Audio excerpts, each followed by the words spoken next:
بسم اللہ الرحمن الرحیم۔ السلام علیکم ورحمۃ اللہ وبرکاتہ۔ عابد راجہ چینل کی طرف سے آج میں اپنے دوستوں کو بتاؤں گا کہ اگر آپ چاہتے ہیں کہ آپ کی نظروں میں حیا پیدا ہو، آپ کے خیالات پاک ہوں، تو اس کے لیے آپ یہ آیات تقریباً دن میں کم سے کم 7 مرتبہ، 5 مرتبہ یا 3 مرتبہ پڑھ لیں۔ اس کے پڑھنے سے یہ ہوگا کہ اللہ تعالیٰ آپ پر کرم فرمائیں گے اور آپ کی نظروں اور آپ کی سوچ میں حیا پیدا ہوگی۔ تو سٹارٹ کرتے ہیں۔ بسم اللہ الرحمن الرحیم۔ لا یجلیها لوقتها الا هو، سورہ اعراف کی آیت نمبر 187 ہے۔ لا یجلیها لوقتها الا هو، پھر پڑھ لیں۔ لا یجلیها لوقتها الا هو، ایک بار پھر پڑھ لیں۔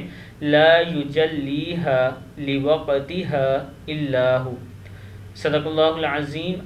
اس آیت کو اپنے دوستوں کے ساتھ ضرور شیئر کریں تاکہ وہ بھی یاد کر سکیں۔ السلام علیکم ورحمۃ اللہ وبرکاتہ۔